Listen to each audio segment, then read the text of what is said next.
আজ চলবে আমার বাগানে হলুদের অভিযান। তো যদিও এই হলুদগুলো আমি ডিসেম্বর মাসে আমি হারভেস্ট করে নিয়েছিলাম, তো ভিডিওটা ছাড়তে অনেকটাই লেট হয়ে গেল।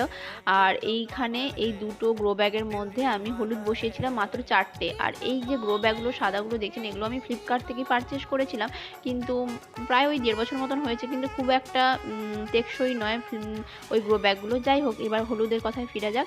তো এই দুটো গ্রো ব্যাগের মধ্যে আমি দুটো হলুদের গাছ বসিয়েছিলাম। তার থেকে এই বছর আমি অনেকগুলো আবার পরের বছরের লাগানোর জন্য অনেকগুলো মুড়ো পেয়েছি। মানে আমরা ওইটাকে মুড়ো বলি, আমি জানি না ওই হলুদের চারাটাকে কী বলেন আপনারা। যাই হোক, আমরা এই ভাষায় কথা বলি, তো ওটাই বললাম।